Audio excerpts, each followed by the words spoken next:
నమస్కారం. వార్తా విశ్లేషణ కార్యక్రమం లైవ్ షోకి స్వాగతం. ఇక అతిథుల పరిచయంలో కారుమూరి వెంకటరెడ్డి గారు, YSR Congress party joint secretary, KS Prasad గారు విశ్లేషకులు, శ్రీ పెద్దిరెడ్డి రవికిరణ్ గారు భారతీయ జనతా పార్టీ అధికార ప్రతినిధి. వెంకటరెడ్డి గారు చెప్పండి, ఇసుక మీద రోజు రాస్తారు, ఎస్ ఎక్కడైనా జరుగుతుంటే జరగవని నేనైతే అన్ను, అప్పుడు జరగచ్చు ఇప్పుడు జరగచ్చు, కానీ అప్పుడు ఏం చర్యలు తీసుకున్నారు ఇప్పుడు ఏం చర్యలు తీసుకున్నారు అనేది కదా ఇంపార్టెంట్. అప్పుడు చంద్రబాబు గారు ఇంటి వెనకాలే 100 కోట్లు జరిమానా పడితే ఎన్జీటీ హయాంలో, మరి అప్పుడేమో ఎందుకు మూసు కూర్చున్నారు వీళ్ళిద్దరు, రామోజీరావు గారు రాధాకృష్ణులు? కొమ్మినేని గారు, ముందుగా మీకు ప్యానల్లో ఉన్న అందరికీ అట్లానే సాక్షి టీవీ ప్రేక్షకులందరికీ గుడ్ మార్నింగ్, నమస్కారాలు. ఇసుక అక్రమ తవ్వకాలు అనేది ఈనాడు రాస్తే ఎట్లా ఉందంటే దెయ్యాల వేదాలు వల్లించిన దానికంటే ఘోరంగా ఉంది. చంద్రబాబు నాయుడు గారు అధికారంలో ఉన్నప్పుడు ఇసుక ఉచితంగా ఇస్తామని చెప్పి ఉచితంగా ఇవ్వకపోగా అడ్డగోలుగా తెలుగుదేశం పార్టీ వాళ్ళకు దోచిపెట్టారని చెప్పి సాక్షాత్తుగా మనం అనేక సందర్భాల్లో చూసాం. దాంట్లో ఇసుకను అక్రమంగా తవ్వుతున్నాడని చెప్పి ఆ అడ్డుకునేటటువంటి కార్యక్రమానికి వెళ్ళినటువంటి ఎంఆర్ఓ వంజాక్షిని జుట్టుపట్టుకొని అప్పుడున్నటువంటి ఎమ్మెల్యే చింతమనేని ప్రభాకర్, దెందులూరు ఎమ్మెల్యే చింతమనేని ప్రభాకర్ జుట్టుపట్టుకొని మహిళా ఎంఆర్ఓని లాగి ఈడ్చుకెళ్ళినటువంటి సందర్భాల్లో ఆమె బయటకు వచ్చి మీడియా ముందు వాపోయినటువంటి సందర్భం, మీడియా మిత్రులు కూడా అక్కడ ఏదైతే ఆయన ఈడ్చుకెళ్ళినటువంటి సందర్భం, దాన్ని చంద్రబాబు నాయుడు గారు ఒక ఎమ్మెల్యే హోదాలో ఉన్నటువంటి వ్యక్తిని ఇట్లా చేయటం తప్పు, ఆమె ప్రభుత్వ అధికారి అని చెప్పకపోగా కూర్చోబెట్టి అమ్మ సర్దుకొని పోవాలి, ఇట్లాంటివన్నీ సహజంగా జరుగుతూ ఉంటాయి, ఇది మా ప్రభుత్వంలో ఒక ఆర్ట్ అన్న విధంగా ఆమెతో ఏదో చెప్పి రాజీ చేయించి ఆమెను పంపించినటువంటి ప్రక్రియ. తర్వాత NGT national green tribunal Chandrababu Naidu గారు ఉంటున్నటువంటి నివాసానికి ఏదో వెనక వైపు, అంటే ఆయన కరకట్ట మీద ఉంటాడు, అంటే అవన్నీ ఆల్రెడీ నేను కూడా చెప్పాను కదా, నేను మీ ప్రభుత్వం చర్య తీసుకుంటుందా లేదా, చర్య తీసుకుంటే ఏం చర్యలు తీసుకుంది, ఎందుకంటే వాళ్ళు రాసిన అబద్ధాలకి మీరు సమాధానం చెప్పాలి కదా. సంక్షిప్తంగా దాని మీద మాట్లాడితే ఇవాళ 2 ఇంట్రెస్టింగ్ విషయాలు వచ్చినాయి. ఒకటి, నారా రోహిత్ గారి రూపంలో బ్లాక్ మనీని ఎలా తరలించారని సాక్షి వాళ్ళు ఒక ఆసక్తికరమైన వార్త రాశారు. అలాగే పొత్తులకు సంబంధించి ఇంతవరకు అసలు చంద్రబాబు గారు ఎందుకు నోరు విప్పలేకపోతున్నారు, బీజేపీ పెట్టిన కొత్త షరతులు ఏంటి, వీటి మీద కూడా వెళ్దాం.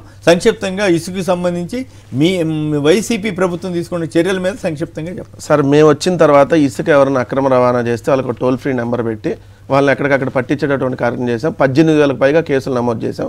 ఎక్కడికక్కడ ఎవరన్నా ఇప్పుడు ఎక్కడో చోట సహజంగా జరిగిన దాని మీద చర్యలు ఏ విధంగా ప్రభుత్వం తీసుకుంది అనేది ఇక్కడ ఇంపార్టెంట్. కానీ అంతకుముందు ప్రభుత్వం అది లేదు కదా, ఎవరన్నా చేస్తుంటే ఇంకా ఎంకరేజ్ చేసేవాళ్ళు. ఇప్పుడు ప్రభుత్వం 780 కోట్ల సంవత్సరానికి ప్రభుత్వానికి ఆదాయం వస్తుంది. మేము వచ్చిన తర్వాత అంటే దాదాపుగా ఈ 5 సంవత్సరాల్లో చూస్తే డబ్బంతా వాళ్ళ జేబుల్లోకి వెళ్ళింది. ఇప్పుడు 4,000 కోట్ల రూపాయలు ఈ ప్రభుత్వానికి 5 సంవత్సరాల్లో వచ్చినటువంటి ఆదాయం ఇసుక మీద, కేవలం ఇసుక మీద 4,000 కోట్ల రూపాయల ఆదాయం వచ్చింది. ఈ వచ్చే ప్రభుత్వానికి వచ్చే ఆదాయాన్ని ఎవరైనా గండి కొట్టి ఎవరైనా అక్రమార్కులు ఇట్లా ఇసుకను తరలించే ప్రయత్నం చేస్తే వాళ్ళ మీద చర్యలు తీసుకుంటుంది ఈ ప్రభుత్వం. కానీ అంతకుముందు ప్రభుత్వం ఈ 4,000 కోట్ల ఆదాయం పోగా ఇంకా అక్రమంగా తవ్వేసి 15 మందిని పొట్టన పెట్టుకుంది సార్. ఏర్పేడ్ అనే ప్రాంతంలో, శ్రీకాళహస్తి నియోజకవర్గం ఏర్పేడ్లో ఇసుకను అక్రమంగా దందా చేస్తున్నారని చెప్పి తవ్వేస్తున్నారు, మాకు ఇక్కడ భూగర్భ జలాలు అడుగంటిపోతున్నాయి, మంచినీరు కూడా దొరకదని చెప్తే వాళ్ళు వెళ్ళి ఎంఆర్ఓ కంప్లైంట్ చేయడానికి వెళ్తే తిరుగు ప్రయాణంలో వస్తున్నారు, లారీతో గుద్ది. రాధాకృష్ణ గారి కళ్ళు మూసుకుపోయి ఉన్నాయా? అసలు వాళ్ళ కళ్ళు ఉంటేనే కదా సార్ మూసుకుపోవడానికి. ఓకే, ప్రసాద్ గారు సంక్షిప్తంగా దీని మీద మాట్లాడితే మిగతా అంశాల్లోకి వెళ్దాం. అంటే ఎందుకంటే వాళ్ళు అబద్ధాలు రాస్తున్నారా నిజాలు రాస్తున్నారు. నేను ఇప్పుడు ఇక్కడ కూర్చుని ఏం చెప్పాను, అప్పుడేం జరుగుతాయి ఇప్పుడేం జరుగుతాయి, వాటిని ప్రభుత్వాలు కంట్రోల్ చేయాల్సిన బాధ్యత ఉంటుంది అని చెప్పాను. చట్టాలు జగన్ గారు వచ్చిన చట్టాలు కొంచెం పటిష్టం చేశారు, ఏవో చేశారు కదా. అయినా కూడా అవిరాయకుండా ఎంతసేపు ఏడుపు కొట్టు వార్తలకే రామోజీరావు గారు రాధాకృష్ణ గారు ఎందుకు అంత బాధపడుతున్నారు, ఏడుస్తున్నారు? లేదు, ముందుగా సాక్షి ప్రేక్షకులు నమస్కారం అండి, అలాగే ప్యానెల్లోని పెద్దలకి మీకు కూడా నమస్తే సార్. సార్, ఒకటి, ఆదాయ వనరు ఎప్పుడైనా రాష్ట్ర ఖజానాకు వచ్చినప్పుడు జవాబుదారీతనం ఉంటుంది. ఆదాయ వనరే రాష్ట్ర ఖజానాకు రానప్పుడు విచ్చలవిడితనం ఉంటుంది. ఈ విచ్చలవిడితనాన్ని ఎప్పుడైనా జస్టిఫై చేసుకోవడానికి వాళ్ళ వల్ల కాదు. ఎందుకంటే పి గన్నవరం సాక్షిగా ఆ ఇసుక రీచుల్లో లోకేష్ పరంగా జరిగిన దాష్టికానికి ఈ రోజుకి కూడా దానికి అతిగతి. లోకేష్ ఏం చేశాడు అక్కడ మొత్తం head of the collection point అదే. అండ్ సబ్సిక్వెంట్ పరిణామాల్లో మీరు ఇవాళ 6.7 కోట్ల టన్నుల మీద 2,300 కోట్ల రెవెన్యూ, అలాగే సాలున 765 కోట్లు చొప్పున 3,865 కోట్లు ఈ 5 సంవత్సరాలు జస్టిఫైడ్. ఇది ఎప్పుడైతే ఇసుక పరంగా రాష్ట్ర ఖజానాకు వచ్చిన డబ్బులు ఉన్నవి, అండ్ పైపచ్చు 110 రీచుల్లో 77 లక్షల టన్నులు, అలాగే 136 స్టాక్ పాయింట్స్లో 64 లక్షల టన్నులు నిల్వలు ఉండి 42 డెలివరీ పాయింట్స్లో 90 లక్షల టన్నులు తవ్వకాలకు అనుమతులు ఉన్నాయి. ఇది ఈ ప్రభుత్వ పరంగా ట్రాన్స్పరెన్సీ వెసెస్ గతంలో మీరు ఎన్జిటి పరంగా ఇంటి వెనకాల తవ్వేసిన దానికి 100 కోట్ల జరిమానా ఎవరితో ఇప్పుడు వీళ్ళు పొత్తుల కోసం అరులు చేస్తున్నాడు వేసిన కేసుకి వాళ్ళు కట్టారు పెనాల్టీ. ఎవరు వేసింది? ఎవరు? జనసేన బొలిశెట్టి సత్యనారాయణ గారు వేసింది. బొలిశెట్టి సత్యనారాయణ కేసు అనేది. దాంట్లో అతను కూడా వన్ ఆఫ్ ద ఇంప్లీడ్ అంటే రాజేంద్ర నాథ్ వీళ్ళందరూ ఉన్నారు కదా national green tribunal Rajendra Singh వీళ్ళందరూ కలిపి చంద్రబాబు గారు ఇంటి వెనకాల దూకి పట్టుకున్న దానికి 100 కోట్ల పెనాల్టీ కట్టించారు. ఇవన్నీ వాళ్ళు ఏంటంటే వాస్తవానికి మీరు ఇందాక చెప్పినట్టు వనజాక్షి గారి విషయం ప్రజలకు తెలిసిన విషయం. అలాగే 100 కోట్ల పన్ను ఆ గతంలో తప్పు జరిగింది కట్టు. ఈ 5 సంవత్సరాల్లో ఇదే ప్రభుత్వం మీద ఏకదాటిని దాడి చేస్తున్న ఈ జనసేన కానీ తెలుగుదేశం కానీ ఒక్క ఎన్జిటి కేసు వేయించగలిగిందా ఇన్ని రీచ్ల విషయంలో? దట్ ఇట్ సెల్ఫ్ షోస్ వీళ్ళు రాసిన అబద్ధాల నిజాలు ప్రజలకు అర్థం అవడానికి.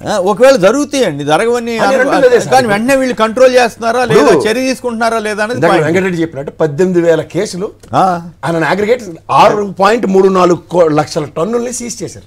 దీంట్లో చొక్క మాట సార్, గంజాయిని ఎక్కడైనా పట్టుకుంటే గంజాయిని పట్టుకుంటున్నారు దొరికిపోతుందని గొడవ.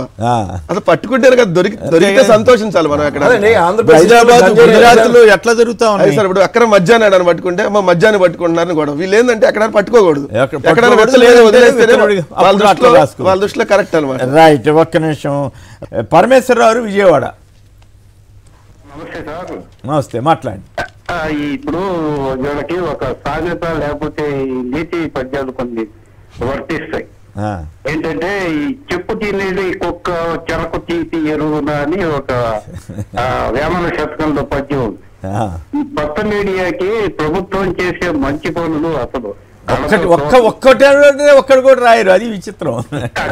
వీళ్ళకి ఆ వేమన శతకం అనేది ఇటువంటి వ్యక్తులకి బాగా వర్తిస్తుంది. కరెక్ట్. ఓకే. నాకు బాగా గుర్తు, ఒక కీలకమైన ఒక మంత్రి కర్నూలు జిల్లాలోనే ఎక్కడో ఏం చేశాడంట, డ్వాక్రా మహిళని కొన్నాళ్ళు నడిపారు కదా, వాళ్ళందరూ నాడు కూర్చోబెట్టి రోజువారీ కూలీ ఇచ్చేసి మొత్తం ఇసుకంతా తీసుకెళ్ళేవాళ్ళు. అంటే ప్రైవేట్ చెక్ పోస్టులు కూడా పెట్టారు ఆ రోజుల్లో. ఇప్పుడేంటి, ఒక కంపెనీకి అప్పు చెప్పారు, అక్కడ ఇసుక గుట్టలు పెట్టారు, అందుబాటులో ఉంచారు. అందుబాటులో ఉంచితే అందుబాటులో ఉంచారని ఏడుస్తారు, అందుబాటులో లేకపోతేనేమో అందుబాటులో లేదని ఏడుస్తారు. ఇదో పెద్ద తమాషా. రవికిరణ్ గారు సంక్షిప్తంగా, ఏ ప్రభుత్వం ఉన్నా చర్యలు తీసుకోవడం బాధ్యత, అది తీసుకుంటున్నారా లేదా అన్న దాని మీద ఈనాడు ఆంధ్రజ్యోతి రోజు ఇట్లా ఏడుపు కొట్టు వార్తలు రాయటం మంచిదేనా? కేఎస్ఆర్ గారు, ముందుగా మీకు తోటి ప్యానలిస్ట్ కి సాక్షి వీక్షకులందరికీ శుభోదయం అండి. నమస్కారం. మీరు చెప్పింది వాస్తవం అండి. ఏ ప్రభుత్వం, ఇప్పుడు ఇసుక అన్నది సహజ వనరు, ప్రకృతి ఇచ్చినటువంటి వరం, మనం ఎక్కడ తయారీ చేయట్లేదు. ఆ వరాన్ని అవసరమైన వ్యక్తులకి సరసమైన ధరలకి అందజేయాల్సిన బాధ్యత ప్రభుత్వాల మీద ఉంది. దురదృష్టం, ప్రభుత్వాలు ఏదైనా సరే ఆ యొక్క లక్ష్య సాధనలో తడబాటు పడుతున్న మాట వాస్తవం. ఎందుకంటే గత ప్రభుత్వాలు మీరన్నట్టు గత ప్రభుత్వ హయాంలో మనం చూసాం ఏ రకంగా డ్వాక్రా సంఘాలకు ఇచ్చారు, తినేశారు. వనజాక్షి గారు, నేనే చూపించాను మీకు గతంలో కూడా, వనజాక్షి గారిని ఏ రకంగా కొట్టారు, ఎందుకు కొట్టారు, ఏ ఎమ్మెల్యే కొట్టారు, ఎవరు సెటిల్ చేశారు, ఇవన్నీ మనం. కిరణ్ గారు మిమ్మల్ని అభినందించాలి. నేను ఏ సబ్జెక్ట్ చదువుతానో మీకు తెలియదు, అయినా రెడీగా ఎట్లా ఉంటాయి మీ దగ్గర, అట్లాంటి ఆధారాలతో మాట్లాడతారు. అంత దగ్గర లైబ్రరీ ఉంటుంది సార్, జెరాక్స్ మెషిన్ ఉంటుంది ఆయన దగ్గర. ఈనాడు జ్యోతిలో బ్యానర్ కదరాలి మీ టాపిక్ కాబట్టి అది రెడీ అవుతుంది. అది కూడా ఇంకా వేరే ఇష్యూలోకి వెళ్తామని చెప్పాం కదా. ఓకే, చేయండి, చెప్పండి, కంప్లీట్. జస్ట్ ఒక నిమిషం ముగిస్తాను ప్లీజ్. నేనేదేంటంటే గత ప్రభుత్వ హయాంలో జరిగింది, జగన్మోహన్ రెడ్డి ప్రతిపక్ష నాయకుడిగా ఉన్నప్పుడు కూడా తన పాదయాత్రలో వారు కూడా అనేక మార్లు చెప్పారు జరుగుతుందని. అయితే ఈ ప్రభుత్వం వచ్చాక దానికి కట్టడి చేయవలసిన అవసరం అయితే ఉంది. అయితే దాన్ని కొంతవరకు కట్టడి చేసే ప్రయత్నం అయితే కొంత జరిగింది, కానీ వాస్తవంగా క్షేత్రస్థాయిలో కొన్ని సంస్కరణలు అయితే చేశారు. ఇప్పుడు ఉదాహరణకి ఇటువంటి స్టాక్ పాయింట్స్ పెట్టారు, మీ యొక్క పేపర్లోనే ఫుల్ పేజ్ యాడ్ ఇచ్చారు. స్టాక్ పాయింట్స్ పలాపాలం జిల్లాలో ఇంత రేట్లు, ఇదిగో టోల్ ఫ్రీ నెంబరు, ఉక్కుపాదంతో అరిచేస్తాం, ఇసుక మాఫీ, ఇదే మా ప్రభుత్వ లక్ష్యం, ముఖ్యమంత్రి గారు స్వయంగా ఇచ్చినటువంటి యాడ్. అయితే ఈ యొక్క లక్ష్య సాధనలు చేరేది ఇప్పుడు ప్రభుత్వం ఇప్పుడు కొన్ని వారాల్లో 1-2 వారాల నోటిఫికేషన్ రాబోతుంది కాబట్టి ఈ రోజు వరకు చూసుకుంటే కొంతవరకు మెరుగువచ్చినా కానీ చాలా వరకు మాత్రం అదే స్థితి ఏర్పడి ఉంది. ఇప్పుడు ఉదాహరణ నేను మీకు వచ్చే డిబేట్ ముందు కోనసీమ జిల్లా ఓబులంక రీచ్ సంబంధించిన ఒక వ్యక్తితో మాట్లాడితే కనీసం ఆ రీచ్ లో వే బ్రిడ్జ్ లేదు, సీసీ కెమెరా లేదు. ఇప్పుడు వే బ్రిడ్జ్ లేకుండా ఎంత టన్నులో ఇసుక వెళ్తుందో ఎవరికి తెలియదు. అలాగే ఆ స్టాక్ పాయింట్ల దగ్గర సీసీ కెమెరా లేదు. ఓకే, రవికిరణ్ గారు నేను అవి జరగట్లేదు నేనేం చెప్పట్లేదు కదా. నా పాయింట్ ఏంటంటే ఏ ప్రభుత్వం చర్యలు తీసుకోవాలి. అవి ఈనాడు వాళ్ళు కావాలని తమ రిపోర్టర్లను అక్కడికి ఇక్కడికి తిప్పి రెచ్చగొట్టేటట్టుగా, అక్కడ పనిచేసే వాళ్ళని రెచ్చగొట్టేటట్టుగా చేసి మళ్ళీ ప్రభుత్వం మీద బురద జాలటం, ఈ దుర్మార్గపు వైఖరి మీడియా ఒక రకంగా రామోజీరావు గారు రాధాకృష్ణ గారు కలిసి ఒక మాఫియాని, జర్నలిజంలో ఒక మాఫియాని నడుపుతున్నారా అన్న అనుమానం వచ్చేలాగా పరిస్థితి ఉందా లేదా అన్నది నేనే చెప్పాను కదా. ఎక్కడైనా ఏ ప్రభుత్వం ఇట్లాంటి జరుగుతుంటే అందుకే కదా పోలీస్ వ్యవస్థ ఉంది, అట్లాగే ఇప్పుడు ఈసీబీ వ్యవస్థని పెట్టింది. ఇవన్నీ జరుగుతాయి. 18,000 కేసులు పెట్టారని చెప్పారు కదా ఇప్పుడు వెంకటరెడ్డి. నేను ఆ ఇష్యూలోకి వెళ్లకుండా మాఫియా వీళ్ళు మాఫియాగా మారారా లేదా అన్న దాని మీద దయచేసి సంక్షిప్తంగా కామెంట్. 6,34,000 మెట్రిక్ టన్నులు ఇసుకను స్వాధీనం పైగా నమోదని ఎవరైనా ఇసుక అక్రమాలకు పాల్పడితే 2 సంవత్సరాలు జైలు శిక్ష, 2 లక్షలు, 6.5 లక్షల టన్నుల 6,34,000 మెట్రిక్ టన్నులు ఇసుక స్వాధీనం చేసుకున్నారు. అప్పట్లో ఏమైపోయింది? నేను చెప్పిన దాంట్లో కూడా ప్రభుత్వం కొన్ని సంస్కరణలు తీసుకొచ్చింది. క్షేత్రస్థాయిలో ఇబ్బంది ఉంది. ఏదైతే వాళ్ళ పేపర్లో వచ్చిందో ఒక పాత్రికేయుని కొట్టారన్నది అది కనుక నిజమే అయితే తప్పనిసరిగా రాష్ట్ర ప్రభుత్వం చర్యలు తీసుకోవాలి. అయితే రాష్ట్ర ప్రభుత్వం తీసుకొచ్చినటువంటి సంస్కరణలు అయితే సరిపోలేదు. క్షేత్రస్థాయిలో ఇబ్బందులు అలాగే ఉన్నాయి. ఇక్కడ ఇంకో పాయింట్ జరుగుతుంది, డబ్బులు కాకుండా అట్లా కాదు, బాటకి ఎడిషనల్ గా అట్లా కాదు, లారీకి పట్టింపు తీసుకుంటున్నారు. కాదుగా వీళ్ళు కంప్లైంట్ చేసి వీళ్ళు ఈనాడు వాళ్ళు కావాలని రోజు రెచ్చగొట్టే విధంగా రాసి ఏదో ఒకటి జరిగిచ్చి ఇంకేముంది అట్లా చేశారు ఇట్లా చేశారని వీళ్ళే ఒక మాఫియాలాగా మారుతున్నారనేది ప్రధానమైనటువంటి విమర్శ. అది సమస్య. రైట్. ఇక మరి మరొక అంశంలోకి వెళ్తాం. ఆంధ్రప్రదేశ్లో సినిమా రంగం అభివృద్ధికి ఎలాంటి అవకాశాలు ఉండకూడదని ఆంధ్రజ్యోతి రాధాకృష్ణ తలంప. హైదరాబాద్లో బోల్డ్ మంది నిర్మాతలకు ఉచితంగా స్థలాలు ఇచ్చిన, తక్కువ ధర స్థలాలకు ఇచ్చిన బ్రహ్మాండం అనేటువంటి ప్రచారం చేసిన ఆంధ్రజ్యోతి అక్కడ 2 ఎకరాల స్థలం ఇస్తే అదేదో ప్రమాదం జరిగిపోయినట్టు ఎక్కడ మారుమూల మదనపల్లి దగ్గర ఎక్కడో హార్సిలీజ్ దగ్గర మారుమూల 2 ఎకరాల స్థలం ఇచ్చి ఆయన స్టూడియో కడతానంటే ఎవరో రాఘవ్ గారట. దాని మీద కూడా విషం జిమ్ముతేటంగా ఆంధ్రప్రదేశ్ అభివృద్ధికి వీళ్ళు శాపాలుగా తయారయ్యారు, పాపాలుగా తయారయ్యారు. ఎక్కడ ఏ అభివృద్ధి జరగకూడదు అన్నట్లుగా వీళ్ళు వ్యవహరిస్తున్నారన్న దానికి ఇది ఒక ఉదాహరణ. ఇదే టైంలో చంద్రబాబు గారి తమ్ముడు కొడుకు నారా రోహిత్ అట. నాకైతే ఈ సినిమా రంగం గురించి పెద్ద అవగాహన లేదు కానీ ఈ మొత్తం బ్లాక్ మనీనంతా ఆయన రూపంలో 17 సినిమాలని 17 సినిమాలు అయినా తీసాడంట ఒకే ఏడాదా. మొత్తం 17లో 2009 నుంచి 14 దాకా 4 తీస్తే 5 సంవత్సరాల్లో 13 సినిమాలు తీశాడు. ఇప్పుడు ఈ 4.5 సంవత్సరాలు ఒక సినిమా కూడా తీయాల. ముందుగా రవికిరణ్ గారు దీని మీద చెప్పండి. ఇదే ఇంట్రెస్టింగ్ వార్త కదా, మీరు మాట్లాడితే దాని మీద వీళ్ళు తర్వాత కంటిన్యూ చేస్తారు. రవికిరణ్ గారు. కేసీఆర్ గారు, ఇప్పుడు సినీ ఇండస్ట్రీ కూడా ఒక పరిశ్రమ, ఫిలిం ఇండస్ట్రీ అంటాం మనం, ఒక పరిశ్రమ. పారిశ్రామిక రాయితీలు అన్ని పరిశ్రమలకు ఇస్తాం. ఇయాకే కాదు, టాటాకి ఇస్తాం, బిర్లాకి ఇస్తాం, అందరికి ఇస్తాం. ఇప్పుడు మా కాకినాడలో కూడా పార్క్ ఉంది, ఇండస్ట్రియల్ పార్క్. దానిలో రాయితీలు, పవర్ సబ్సిడీస్ అన్ని ఇస్తాం. ప్రభుత్వం ఏదైతే విధానం తీసుకుందో పారిశ్రామిక రాయితీలు ఇచ్చే ప్రోత్సాహకాల విధానం ఉందో ఆ విధానం అనుసరించి ఎవరికన్నా భూములు ఇవ్వటం, రాయితీలు ఇవ్వటం తప్పేం లేదు. ఎందుకంటే గత ప్రభుత్వ హయాంలో కూడా ఇప్పుడు మీరు రామానాయుడు గారికి స్టూడియో గత తెలుగుదేశం ప్రభుత్వం ఇచ్చారు కదా. రాజశేఖర రెడ్డి గారి టైంలో వచ్చిందండి విశాఖపట్నం. అనేది ఎవరిచ్చినా సరే, ఎవరిచ్చినా సరే, ఇప్పుడు చంద్రబాబు నాయుడు గారి ప్రభుత్వ హయాంలో కూడా నేను హైదరాబాద్ లో సాఫ్ట్వేర్ ఇంజనీర్ గా చేసే రోజుల్లో రాఘవేంద్రరావు గారిది ఆ park, Brahmananda Reddy park opposite లో కట్టి టైంలో చూసాను నేను. అక్కడ స్టూడియో బదులు ఇప్పుడు సినిమా హాల్ ఉన్నాయి. విశేషం ఏంటంటే అక్కడ స్టూడియో బదులు సినిమా హాల్ కదా ఉంది ఇప్పుడు. అక్కడ షాపింగ్ మాల్, కమర్షియల్ కాంప్లెక్స్. అది కడుతున్నప్పుడు నేను చూసి నేను ఒకళ్ళందరూ అడిగితే ఇది ఎవరిది అంటే రాఘవేంద్రరావు గారిది అండి అన్నారు. అది ఎవరిచ్చారంటే గవర్నమెంట్ ఇచ్చింది. మరి గవర్నమెంట్ ఇచ్చిన స్టూడియోకి అయితే ఈ మల్టీప్లెక్స్ కడుతున్నారంటే నా రోజు అనుకున్నాను. ఇప్పుడు నేనేంటంటే ఏ ప్రభుత్వం అన్నా ఎవరికన్నా సరే స్టూడియో నిమిత్తం కానీ దేనిగా ఇస్తే అది విధానపరంగా ఉందా లేకపోతే బైపాస్ చేసి ఏకపక్షంగా చేశారా అనేది ముఖ్యం. అది విధానపరంగా లేకుండా ఒక్కరికే ఫేవర్ చేసేటట్టు తప్పనిసరిగా కోర్టుకు వెళ్ళొచ్చు, అదే ఆపేయచ్చు. అంతేగాని విధానపరంగా ఉందో లేదో తెలుసుకోకుండా దాని మీద బురద జల్లి ఇండస్ట్రీ రాకుండా, ఇప్పుడు రాయలసీమ ఉంది సార్, రాయలసీమలో ఇప్పుడు వరకు ఏ ఇండస్ట్రీ, ఫిల్మ్ ఇండస్ట్రీ లేదు. ఇప్పుడు ఆయన కడదాం అనుకుంటున్నారు, ఇచ్చారు ప్రభుత్వం. దాని తప్పేంటి? విధానపరంగా ఏదైనా తప్పు తొల్లి కావాలని చెప్పి లబ్ధి చేకూర్తే అంటే ఒక వర్గానికే ఇవ్వాలి, ఇంకో వర్గానికి ఇవ్వకూడదు. ఇప్పుడు ఏంటంటే నెట్లలో చీరిపోయారు, అన్ని కులాల వారీగా లేదా పార్టీల వారీగా చీరిపోయారు. చీరిపోయిన మాత్రాన బురద జల్లేస్తే అసలు ఆ సృజనాత్మక శక్తి ఉన్నటువంటి లేకపోతే పరిశ్రమలు పెట్టాలని ఉత్సాహం ఉన్న పారిశ్రామికవేత్తలకు కానీ పారిపోతారుగా రాష్ట్రం నుంచి. ఏది వీళ్ళిద్దరి మధ్య అడకత్తిలో పోక చక్రంలో ఉండే మాకంటే కర్మ, మనం కూడా లక్షల కోట్లు పెట్టి వెచ్చించి అక్కడ స్టూడియో కట్టాలి, రేపు నిర్వహించాలి, రేపు ఇంకో పార్టీ ప్రభుత్వం వస్తే వాళ్ళు మనం చంపుతారు. ఇదే రకంగా చేసుకుపోతే రాష్ట్రం ఏమైపోతే ఒక పార్టీ ప్రభుత్వం, ఈ పార్టీ శాశ్వతం కాదు, ప్రభుత్వం కంటిన్యూస్ ప్రాసెస్.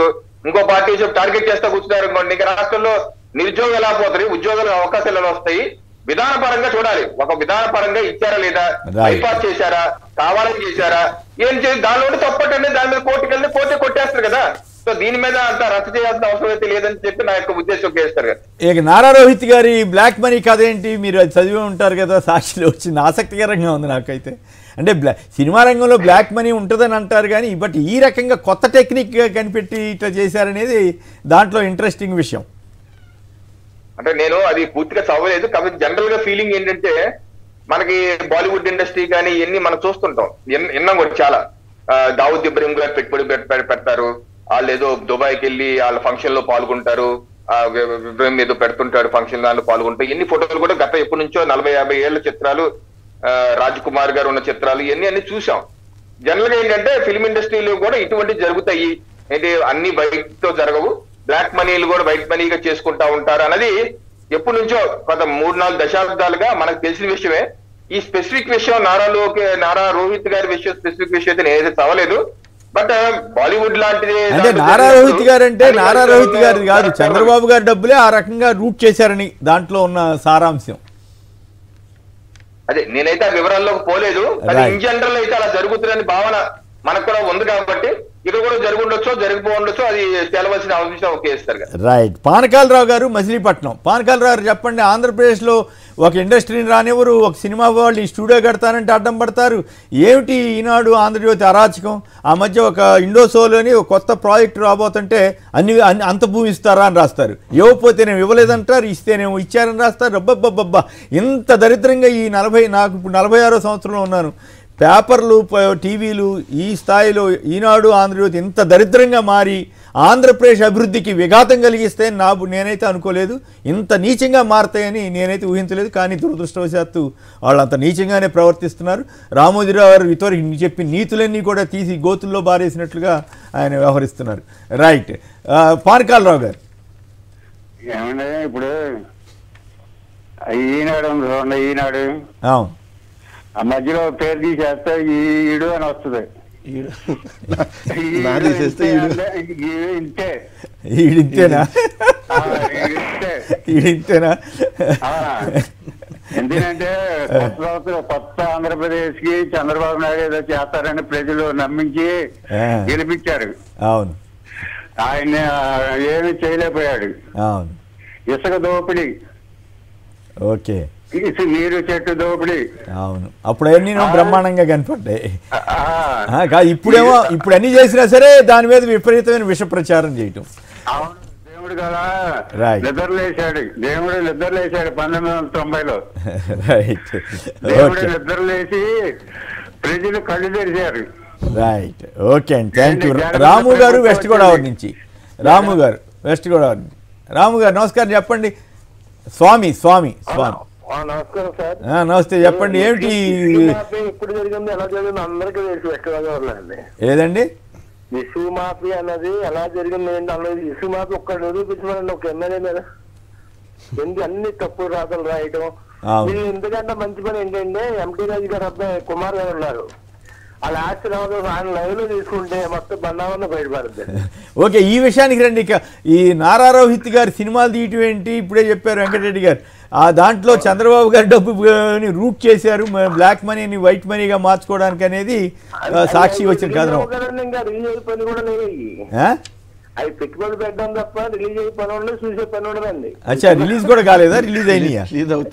రిలీజ్ అయినాయి, 4-5 రోజులు ఆడ వెళ్ళిపోతాయి. సో కొత్త టెక్నిక్లు ఏదేమైనా చంద్రబాబు గారికి వచ్చే కొత్త ఆలోచనలు ఇంకెవరికి రావేమో. ఏం కేఎస్ ప్రసాద్ మంచి చేస్తారని. హలో, కంప్లీట్ చేయండి.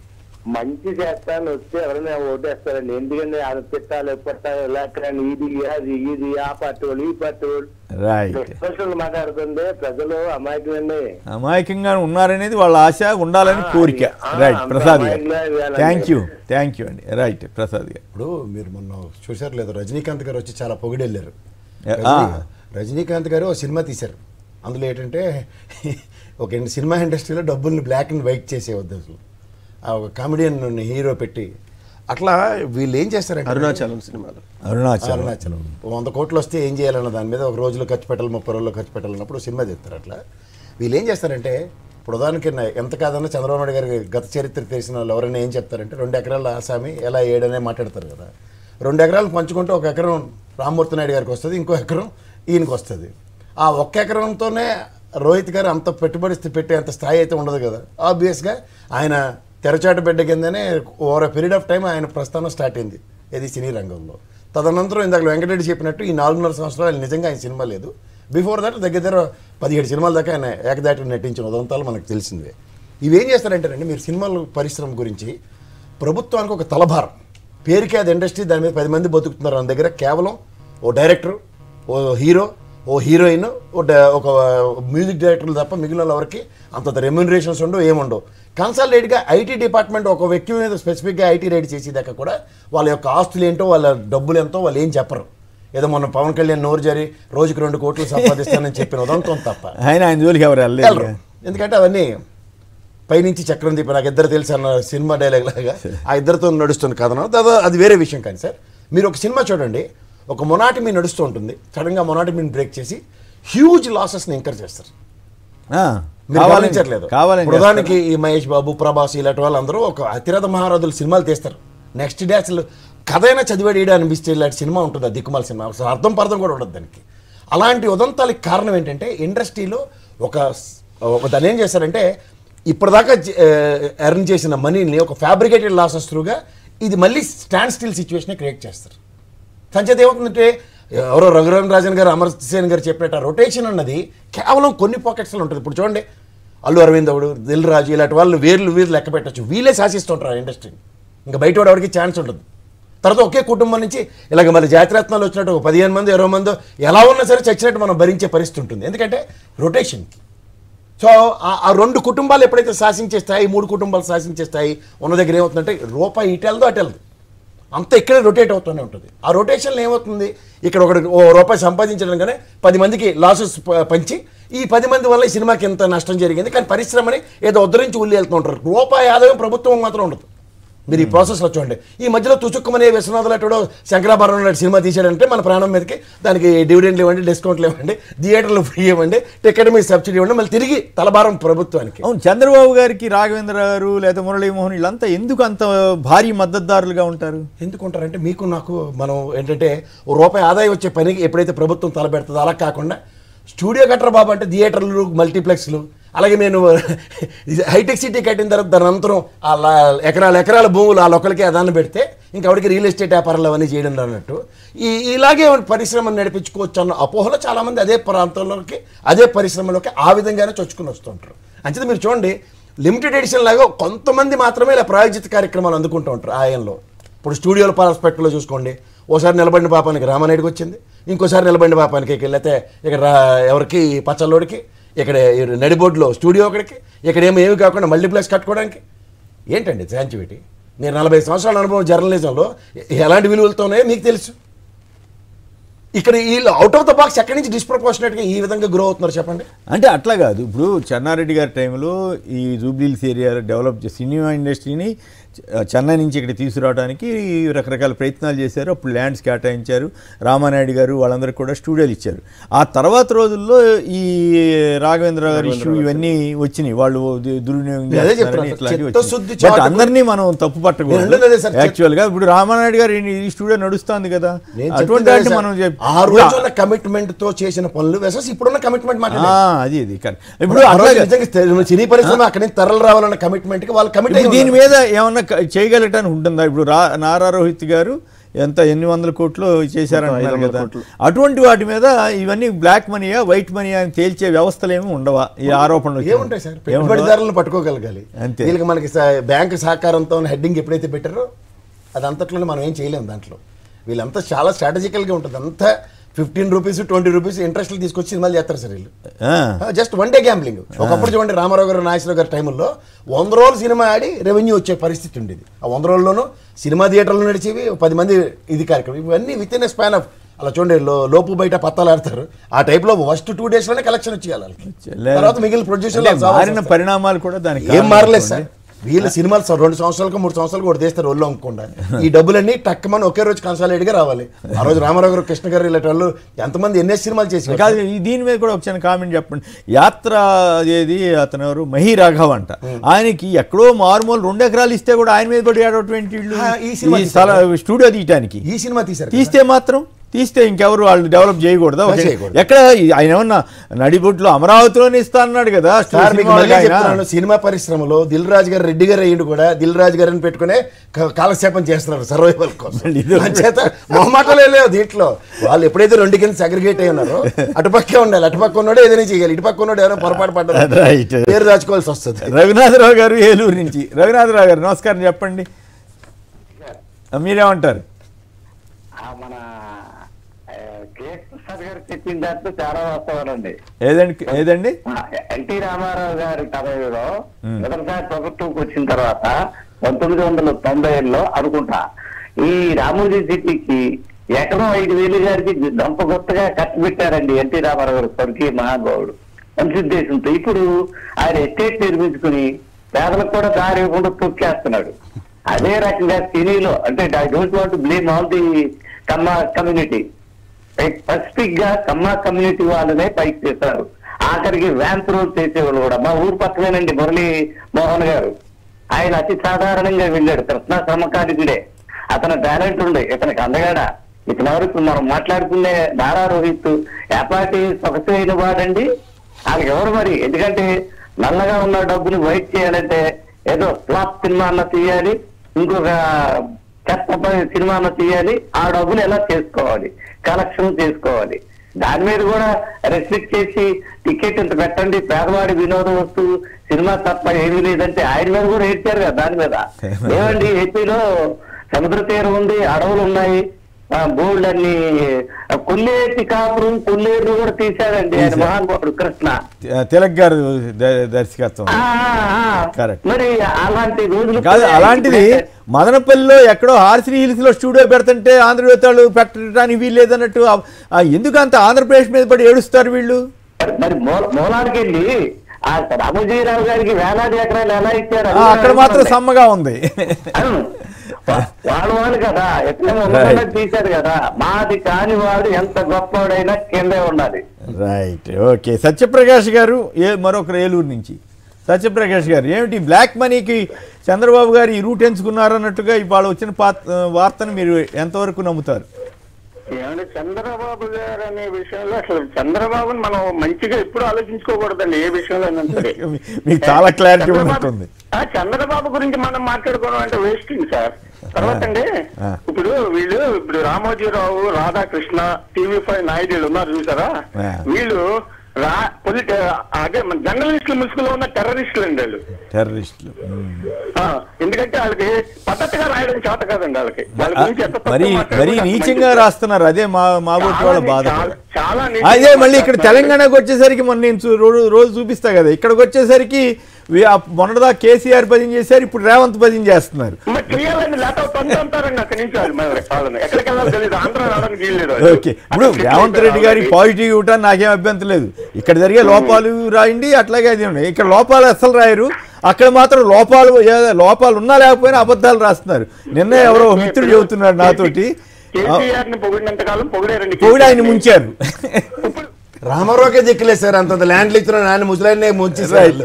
ఇక్కడ ఒక ఇంట్రెస్టింగ్ విషయం ఏంటి, నిన్న ఒక ఆయన ఎవరో కలిశాడు. ఒక నిర్మాత అయితే సినిమా టికెట్లు రేట్లు పెంచి కొంప ముంచారు అని ఇండస్ట్రీనే తిడుతున్నాడు. నాకు చాలా పెద్ద నిర్మాతే నాకు వాకింగ్లో కలిసి. అది ఒక ఆస్పెక్ట్ అయితే, ఇంకో ఆస్పెక్ట్ ఏమిటంటే మిస్ అయ్యాను. సరే మళ్ళీ చెప్తాను. మీరు ఈ యాత్ర ఈ స్టూడియో కానీ నారా రోహిత్ ఇష్యూ కానీ చెప్పండి. ఇక్కడ 2 అంశాలు సార్.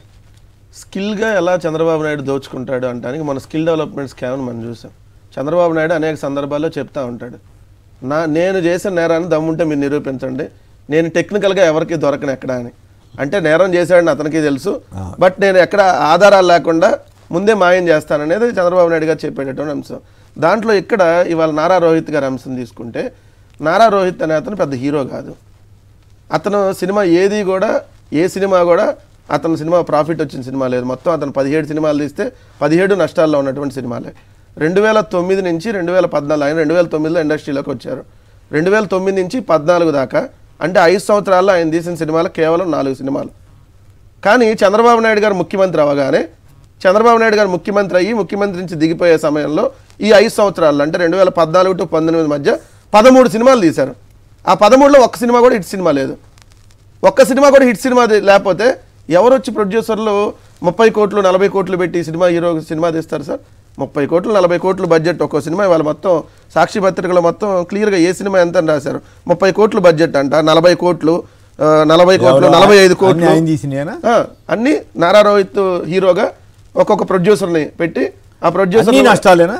మొత్తం సినిమా మొత్తం నష్టాలు. అంటే 300 కోట్లు నష్టం వచ్చినట్టు చూపించారా? దాంట్లోనే సార్ మొత్తం నష్టం 375 కోట్లు. 375 కోట్ల నష్టాన్ని రోహిత్ భరించగలిగాడా? 438 కోట్లు వాళ్ళు చెప్పినటువంటి బడ్జెట్. 438 కోట్లు బడ్జెట్ పెట్టారు. దాంట్లో 375 కోట్లు నష్టం వచ్చింది. మాబోడి సినిమా అంటే పెద్దగా తెలియని వాళ్ళకి కూడా డౌట్ వచ్చేస్తుంది. 375 కోట్లు డబ్బు ఎక్కడి నుంచి వచ్చింది? అసలు ఈ డబ్బు ఎక్కడది అనేది ఫస్ట్ కదా. ఎట్లా అంటే కాంట్రాక్టులు. ఇప్పుడు ఎట్లా అంటే సపోజ్ ఒక 300 నష్టం వచ్చినట్టు చూపిస్తారా? అంటే దోచుకునే దాంట్లో ఒక స్కీమ్స్ కాదు ఇది. ఎట్లా అంటే ఇప్పుడు సపోజ్ ఇప్పుడు కాంట్రాక్టర్కి 300 కోట్ల రూపాయలు అది టెండర్ అనుకోండి. మామూలుగా ఇప్పుడు జగన్మోహన్ రెడ్డి గారి ప్రభుత్వంలో 100 కోట్లు పైబడిందంతా జ్యుడిషియల్ ప్రివ్యూ అంటే రివర్స్ టెండరింగ్లో 100 కోట్లు 90 కోట్లు 80 కోట్లు కోట్ చేసిన వాళ్ళకి ఇవ్వాలి. బట్ చంద్రబాబు నాయుడు గారి ప్రభుత్వంలో 100 కోట్ల టెండర్ ఉందనుకోండి, తన మనిషి అనుకుంటే 150 కోట్లకు 200 కోట్లకు దాన్ని అడ్డగోలుగా ఇచ్చేస్తాడు. ఇచ్చిన డబ్బులు ఆ 200 కోట్లకి ఇచ్చినప్పుడు ఆ మిగిలిన 100 కోట్లు ఎట్లా రాబట్టాలి? డైరెక్ట్గా తీసుకోలేరు. కాబట్టి ఇట్లా సినిమా ప్రొడక్షన్, ఇదిగో సినిమా రూపంలో ఒక డిఫరెంట్ ప్రొడక్షన్ క్రియేట్ చేస్తారు. చేసి దాంట్లోంచి డబ్బులు మన షెల్ కంపెనీల ద్వారా ఎలా డ్రా చేస్తారు, షెల్ కంపెనీలు బోగస్ కంపెనీలు, అట్లానే ఈ బోగస్ రూపంలో కొంత డబ్బులు డ్రా చేసి మళ్ళీ తిరిగి చంద్రబాబు నాయుడు కొడుకు ముడుపు అందజేసే రూపంలో భాగమే ఈ నారా రోహిత్ నారా నేర ప్రొడక్షన్స్ అనమాట. ఇది నారా ప్రొడక్షన్స్ కాదు, నారా నేర ప్రొడక్షన్లో భాగంగా తీసినటువంటిది. సో 2019 తర్వాత మరి హీరో 13 సినిమాలు తీశాడు కదా 5 సంవత్సరాల్లో. మరి 2019 నుంచి ఇప్పుడు 24 దాకా ఒక సినిమా కూడా ఎందుకు ఒక్కడు కూడా తీయలేదు. మీరు గూగుల్లోకి వెళ్ళి నారా రోహిత్ అని కొడితే వికీపీడియాలో ఆయన తీసిన సినిమా లిస్ట్ వస్తుంది. 2018 ఆఖరు, 19 ఇంకా 19 అంటే 3 నెలలే కదా వాళ్ళు, ఇంకా లేదు కాబట్టి ఇంకెక్కడా లేదు. ఇదొకటి. రెండోది ఏదైతే స్టూడియోలకు సంబంధించిన అంశం అడిగాడు సార్. ఇప్పుడు రామోజీరావు గారు వచ్చి విశాఖపట్నంలో స్టూడియో కడతానని ఏమైనా అప్లికేషన్ పెడితే జగన్మోహన్ రెడ్డి గారు ల్యాండ్ ఏమని అన్నారా? నువ్వు ఇక్కడ ఈనాడు ఇక్కడ రామోజీ ఫిల్మ్ సిటీ అని కట్టావు కదా, అక్కడ కూడా నువ్వు వచ్చి విశాఖపట్నంలో కడతానని భూమి అడుగు, 2 ఎకరాల 10 ఎకరాలు అడిగి పలానా టైం పీరియడ్లో కడతానని చెప్పు, ఇవ్వనందా ఈ ప్రభుత్వం? అంటే ఇప్పుడు మీ వాళ్ళే కట్టుకోవాలి స్టూడియోలు. అంటే మీరు మీ పార్టీకి సంబంధించిన వాళ్ళు, మీ కులానికి సంబంధించిన వాళ్ళు స్టూడియోలు కట్టడానికి ల్యాండ్ ఇవ్వాలి తప్ప వేరే కులస్తులకు ఇవ్వకూడదని రామోజీరావును రాధాకృష్ణ చెప్పదలుచుకున్నారా? ఎక్కడ ఆర్సీ హిల్స్? ఆయన విశాఖపట్నంలో హాస్టల్ ఏరియాలో అడిగారా? ఎక్కడో ఆర్సీ హిల్స్లో ఓ పల్లెటూరు ప్రాంతంలో అక్కడేదో 2 ఎకరాలు స్టూడియోకి దరఖాస్తు చేశాడు. అంతే. దరఖాస్తు చేసిన దానికి కింద లెవెల్ నుంచి అప్రూవల్స్ వచ్చి ఎస్ అక్కడ ఇవ్వడానికి ఉందా లేదా చూసుకొని అప్రూవల్ ఇస్తారు. అది ఇవ్వబోతున్నట్టుగా సమాచారం ఉండి వీళ్ళు ముందే అడ్డగోలుగా కూడా అంత ద్రోహం అంత విషయం చెప్పాలా వీళ్ళు? అంటే మహి రాఘవ అనే అతను రెడ్డి అని మాకే తెలియదు ఇప్పుడు దాకా. వాళ్ళు రెడ్డి అని నిన్న పేపర్లో రాసేదాకా ఆయన రెడ్డి అని ఆయన ఎక్కడ చెప్పుకోలే. ఆయన వి మహి రాఘవ అని పెట్టుకున్నారు. ఆయన రెడ్డి అని సంగతి మాకు తెలియదు ఇప్పుడు దాకా. సో వీళ్ళు ఆయన రెడ్డి కాబట్టి ఇప్పుడు రెడ్డికి రాస్తున్నారనేది రూపెట్టడం కోసం రెడ్డా ఇంకోటా అని కాదు. అతను ఏదైనా డెవలప్మెంట్ యాక్టివిటీస్ చేస్తుంటే ఎవరైనా సరే వాళ్ళకి గవర్నమెంట్ సపోర్ట్ చేయాలి. ఏ ప్రభుత్వం ఇప్పుడు ఆంధ్రప్రదేశ్ రాష్ట్ర ప్రభుత్వం సినిమా ఇండస్ట్రీలో మన చిరంజీవి గారు వీళ్ళందరూ వచ్చి కలిసినప్పుడు కూడా స్టూడియోలు నిర్మాణం చేయండి, మీరు ఇక్కడ షిఫ్ట్ కాండి, మీకు ఏం కావాలండి మేము చేస్తామని చెప్పి ప్రభుత్వం అడుగుతుంది రమ్మని. సో రమ్మని ప్రభుత్వం అడుగుతున్నప్పుడు మహి రాఘవ్ గారు కాదు సార్, ఎవరు ఇప్పుడు రాఘవేంద్రరావు గారు వచ్చి స్టూడియో కట్టమనండి. అవును, అసలు రామోజీరావు గారికి రాఘవేంద్రరావు గారికి వాళ్ళంతా అక్కడ వాళ్ళు కదా, ఈ- వాళ్ళకి ఆ ఇది ప్రాంతం first మీద time, sir. ప్రేమ ఉంటే వాళ్ళ ఇండస్ట్రీ ఎందుకు పెట్టట్లేదు అక్కడ? అసలు ఇది సమస్య first time. ఎక్కడ ఉంటుంది సార్ అక్కడ? ఇప్పుడు అక్కడైతే చెత్త తెలుగుదేశం చేయాలి. తెలుగుదేశం పార్టీ ఆఫీస్ ఎదురుగా హైదరాబాద్ తెలుగుదేశం పార్టీ ఆఫీస్ పక్కనే ఎల్వి ప్రసాద్ ల్యాబ్ ఉంటుంది. అవును. ఆ ప్రసాద్ ల్యాబ్స్ ఎదురుగా ఇతను కడతానంది ఏంటి, ఒక ల్యాబ్ కడతాను, డబ్బింగ్ స్టూడియో కడతానని చెప్పి అప్పుడు ప్రభుత్వం దగ్గర పర్మిషన్ తీసుకొని కమర్షియల్ కాంప్లెక్స్ కట్టి దాంట్లో సినిమా అదేదో కోర్టులో వేసినట్టున్నాడు, ఇంకా నడుస్తున్నాడు. సినీమాక్స్ అనేటటువంటి ఏదైతే సినిమా థియేటర్ని అట్లానే దాంట్లో షాపింగ్ మాల్ నడుపుతా ఉన్నాడు. దీని కదా రాయాల్సింది, నువ్వు కడతానన్న dubbing studio lab Prasad lab ఎట్లా ఉందో అట్లా ల్యాబ్ లాగా ఏదైతే సినిమాలకు సంబంధించినటువంటి ఎడిటింగ్ ఆ డబ్బింగ్ వాటికి సంబంధించి చేయాలి. దాంట్లో రాయకుండా కమర్షియల్ కాంప్లెక్స్ నిర్మిస్తే అంటే మీ కులపాడు, మీ పార్టీ వాడు, మీకు సంబంధించినటువంటి వ్యక్తి కాబట్టి ఆయన ఏం చేసినా మీకు సమ్మగా ఉంటుంది. అవతల వాళ్ళేమో మంచి చేస్తానికి ఒక స్టూడియో కట్టి ఏదంటే ఆంధ్రప్రదేశ్ రాష్ట్ర ప్రభుత్వానికి ఒక ఆదాయం తీసుకొని వచ్చో లేదంటే సినిమా ఇండస్ట్రీని డెవలప్ చేసే కార్యక్రమం చేస్తే ఇది మాత్రం నీచం. ఇంకో ఇంట్రెస్టింగ్, ఇప్పుడు తెలుగుదేశం ఆఫీస్ ఉంది కదా ఎన్టీఆర్ ట్రస్ట్, అది కూడా హుడా ల్యాండే, హుడా నుంచి తీసుకున్నటువంటి ల్యాండ్, ప్రభుత్వ భూమి. మరి అది ఎట్లా ఇచ్చారు? ఇప్పుడు అక్కడ ఆఫీస్ లేదు కదా, మరి ఇప్పుడు ఆల్మోస్ట్ ఎత్తేసారు కదా. సార్ తెలుగుదేశం పార్టీ ఆఫీసుల కోసం అని చెప్పి ఎన్ని చోట్ల వాళ్ళు ప్రభుత్వానికి సంబంధించినటువంటి ల్యాండ్లన్నింటినీ విధానాల పరంగా ఉంటారు. కానీ ఇక్కడ ఎన్టీఆర్ ట్రస్ట్ పేరు మీద ఇప్పుడు నడుస్తున్నారు, దాంట్లో టీడీపీ ఆఫీస్ కూడా పెట్టారు. టీడీపీ ఆఫీస్ ఎత్తేసారు, మరి ఎంత పెద్ద బిల్డింగ్, ఆ ల్యాండ్ వ్యవహారం అదంతా ఉంది కదా. ఎన్టీఆర్ మ్యూజియం వేరే అసలు ఆయనే సొంత బిల్డింగ్ ఉంది, దాన్నేమో పాడు చేశారు, పాడు పెట్టారు. కాపాడుకోవడానికి ఇక్కడ మారుస్తారా? రైట్. ఇందాక నేను మర్చిపోయానని చెప్పాను సార్, గుర్తుకొచ్చింది. నిన్న ఒక మిత్రుడు కలిశాడు, ఆయన ఏం చెప్తాడంటే ఈనాడు వాళ్ళు ఇప్పుడు ఇస్తున్నటువంటి దానికి తోడు ఇంకొక 18 పేజీలో 8 పేజీలో 10 పేజీలో సపరేట్ సప్లిమెంట్ ఇవ్వాలి జగన్ ప్రభుత్వం మీద. అంటే ఆయన ఎవరో ఉండన్నట, ఇప్పుడు మనం రాస్తున్న 16 పేజీలు అవే కదా, ఇంకా కొత్త సప్లిమెంట్ ఎందుకన్నాడట. అది కూడా ఫ్రీగా ఇస్తున్నారు, అది కూడా ఫ్రీగా ఇస్తున్నారు. రైట్. గోపాలకృష్ణ గారు పాయకరావుపేట. గోపాలకృష్ణ గారు నమస్కారం, మాట్లాడండి. ఈ సినిమాల ద్వారా కూడా బ్లాక్ మనీ, మీ దగ్గరికి కూడా సినిమా ఇండస్ట్రీ కొంత ప్రముఖులు ఉన్నట్టున్నారు కదా, మీ అనుభవం ఏంటి? Sir good morning sir. నమస్కారం. అక్కడ ఉన్న పెద్దలకు కూడా నమస్కారం సార్.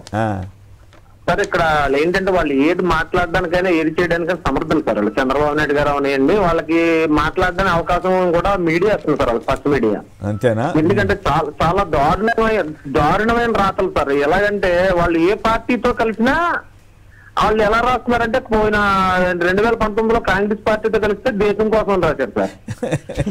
ఇప్పుడు బీజేపీతో మన కలవడానికని వెళ్తే రాష్ట్రం కోసం రాస్తున్నారు సార్. అప్పుడేమో ప్రధాని మోడీ టెర్రరిస్ట్ అన్నాడు, టెర్రరిస్టు, అవినీతి పరుడు, అసలు విదేశాలు సైతం ఆయన బహిష్కరిస్తున్నారు సార్. అసెంబ్లీలో నేను స్వయంగా చూశాను సార్. నేను మోడీ గారిని నీ భార్యనే చూసుకోలేనోడు నువ్వు రాష్ట్రాన్ని దేశాన్ని ఎలా పరిపాలిస్తాను అడిగారు సార్ ఆయన. అడిగారు. మరి అలాంటి వాళ్ళతో మరి అలాగే పవన్ కళ్యాణ్ గారు ఏమో ఇతన్ని బోల్డ్ అవినీతి చేస్తాడు, లోకేష్ అవినీతి చేస్తాడు, తెలుగుదేశం అవినీతి సంగతి పక్కన పెట్టండి. నా తల్లిని తిట్టాడు, మా అన్నని తిట్టాడు, మా అమ్మని దూషించారని చెప్పారు, ఇప్పుడు వెళ్ళి వాటేసుకుంటున్నారు. మరి అదేందో మీడియా సంస్థలు కూడా బాయ్కాట్ చేయమన్నారు. నా మీడియా సంస్థలు కూడా నా తల్లి మీద దుష్ప్రచారం చేస్తున్నారు. ఎవరెవరు అప్పుడు ప్రచారం? అప్పుడు TV5 ABN వీళ్ళందరినీ బాయ్కాట్ చేయమని. వాళ్ళంతా ఇప్పుడు ఆత్మమిత్రులు అయిపోయారా? ఇప్పుడు వాళ్ళు లేకపోతే అసలు ఇది నడవట్లేకపోతున్నాడు, ఆయన ఇది కాలు బయట పెట్టాలంటే వాళ్ళు. రైట్. తిరుపతి రెడ్డి గారు కనిగిరి. తిరుపతి రెడ్డి గారు నమస్కారం, మాట్లాడండి సంక్షిప్తంగా. Good morning sir. నమస్కారం. KS ప్రసాద్ గారికి, ఎందుకంటే ఆయన కొండపత్రుల గురించి మాట్లాడతారు, ఆయనకి అభినందనలు. పోతే వెంకరెడ్డి గారితో మాట్లాడారు సార్ నేను. మాట్లాడండి తొందరగా చెప్పండి. వెంకరెడ్డి గారు, వైఎస్ఆర్ చేయుత పథకం మీరు ఇస్తున్నారు కదా, ఆ పథకం మీరు 3 సంవత్సరాల నుంచి అందరికీ వేస్తున్నారు. ఇప్పుడు కొత్తగా పెట్టిన వాళ్ళకు మీరు ఇవ్వటం లేదు సార్. చాలా మంది బాధపడుతున్నారు. ఎందుకంటే ఏంటది వైఎస్ఆర్ చేయూత, ఏ పథకమైనా ఒకవేళ వాళ్ళకి రాకపోతే 6 నెలలకు స్ట్రీమింగ్ చేసి మళ్ళీ ఇస్తున్నారు కదా, ఎక్కడ రాలేదు. వెంకరెడ్డి గారు ఒకసారి వినండి. ఓకే, కాదు మిత్రమా, చర్చ దాని మీద కాదు. అయినప్పుడు కూడా మీరు చెప్పారు, నేను అలౌ చేశాను. మీరు అక్కడ లోకల్ గా ఉండే నాయకులతోటి మాట్లాడి అది ఏదైనా సెటిల్ చేసుకోండి. ఇప్పుడు చర్చ మళ్ళీ డైవర్ట్ అవుతుంది. మనం బీజేపీతో పొత్తులు వ్యవహారం ఎంతవరకు వచ్చింది? చంద్రబాబు నాయుడు గారు వారం రోజుల పాటు ఎందుకు నోరు విప్పలేకపోయారు? తెలుగుదేశం పార్టీ ఎందుకు ప్రకటన ఇవ్వలేకపోయింది? నిజంగానే 4-2-1 అనే థీరీ వర్తిస్తుందా?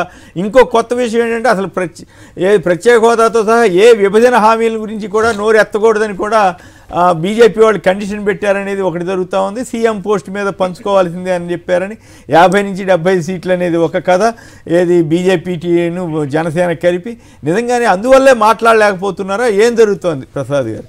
మళ్ళీసారి కొండ బద్దలు కొట్టండి మీరు. ఇందులో బద్దలు కొట్టడానికి ఏం లేదు సార్, ఇది వస్తు మార్పిడి బార్టర్ సిస్టమే. అంతేనా? గతంలో కామినేని ఇక్కడ కోకటపల్లిలో ఏం జరిగిందో మనకు తెలిసిన తర్వాత వీళ్ళకి ఏంటంటే ఒక నెక్కచ్చిగా ఇప్పుడు మా రవికిరణ్ లాంటి వాళ్ళు వీళ్ళందరూ అంటే కోర్ బీజేపీ అని ఒకటి ఉంటుంది. వాళ్ళకి ఏంటంటే they doesn't want to align with TDP at all. ఇప్పుడు ఏంటంటే చాలామంది దబాయించి మాట్లాడేస్తున్నారు కానీ సార్ పొత్తులన్న కాన్సెప్టే కాదు. ఈయన హోమ్ మినిస్టర్ని ఎందుకు కలుస్తారు? ఎన్డీఏ కన్వీనర్ అని నిన్న ఒకళ్ళు నాకు కళ్ళు తెరిపించారు.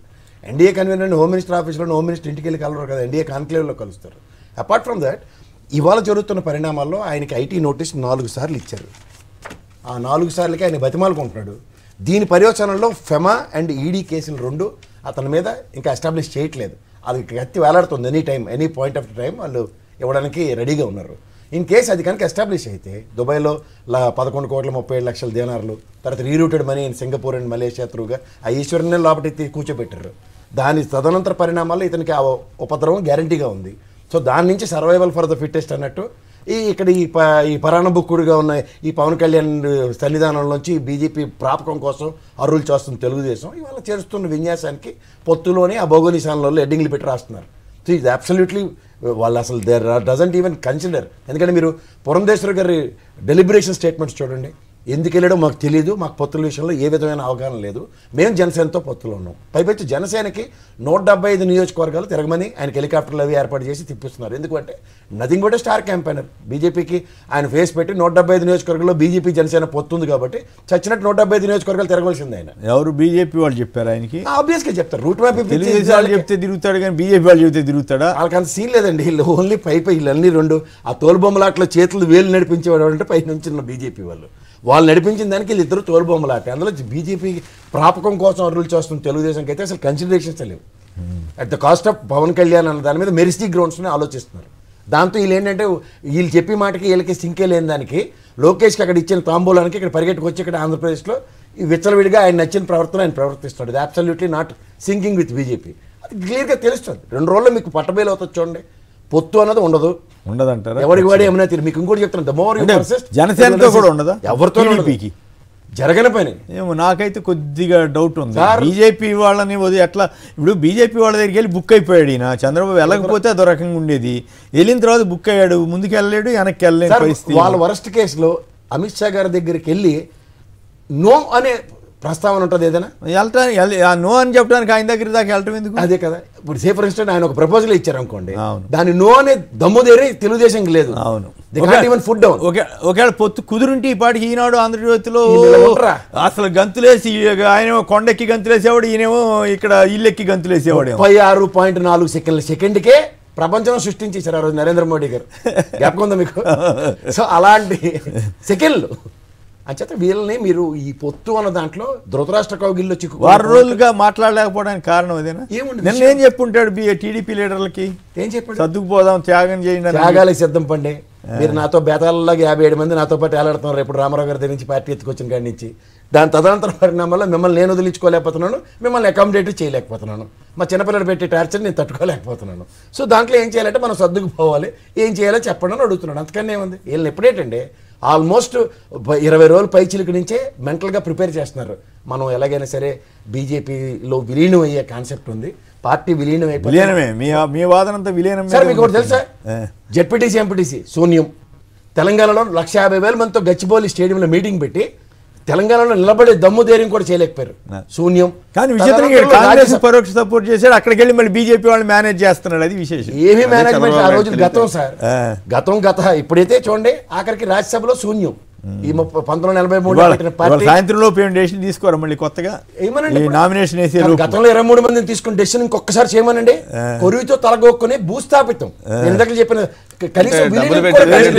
రేపు దాని మీద నడుపుదాం అనుకున్నాను, కానీ మీరు ఆ ప్రస్తావన తెచ్చారు కాబట్టి మీకు ఒక విషయం గుర్తు చేస్తా. ఈనాడు వారు ఏం రాశారో తెలుసు? ఈనాడు ఆంధ్రజ్యోతి కూడా రాసే ఉంటుందిలే. రాజ్యసభ ఎన్నికలు వెన్నులో జగన్ వెన్నులో వణుకు, ఎమ్మెల్యేలంతా వెళ్ళిపోతున్నారు అని భయం. అని ఇప్పుడు ఎవరు రామోజీరావు వణుకుతున్నారా లేకపోతే చంద్రబాబు వణుకుతున్నారా?